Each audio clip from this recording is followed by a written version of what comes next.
tratta di un'area ad alto valore ecologico, ricca di elementi floristici e faunistici di grande pregio, con siepi ed alberate che ancora oggi la circondano e arricchiscono il paesaggio rurale. Si tratta di un ambiente unico ma con un equilibrio delicato, che risente del minimo cambiamento fatto dall'uomo. Infatti, negli ultimi decenni sono stati realizzati una serie di studi e approfondimenti da diversi enti per permettere di raggiungere gli obiettivi strutturali, ambientali e paesaggistici. Per esempio, il laghetto Scorà nei periodi più caldi, per essere mantenuto al livello corretto dell'acqua, viene regolato tramite paradie.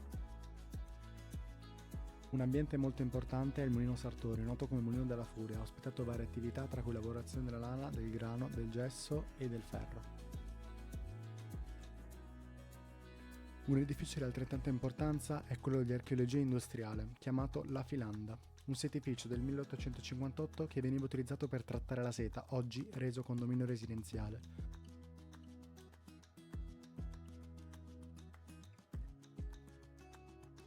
La flora e la fauna creano insieme un'armonia che porta i turisti a rimanere stupiti di come l'uomo, al giorno d'oggi, non sia più in grado di lasciare così tanto spazio alla natura.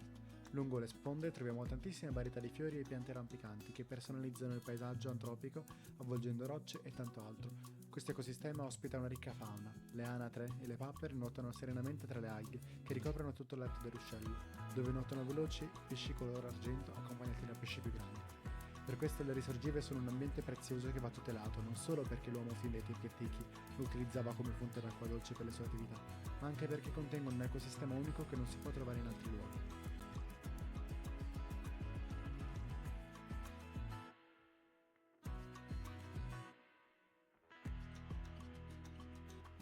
Noi abbiamo svolto questa analisi nei pressi del ponte Trivellin per determinare i parametri fisici come temperatura e turbidità e i parametri chimici come l'ossigeno disciolto, BD, pH e conducibilità. Il pH, turbidità, la temperatura e la conducibilità si calcolano attraverso delle apparecchiature come il pH-metro e il conducimetro.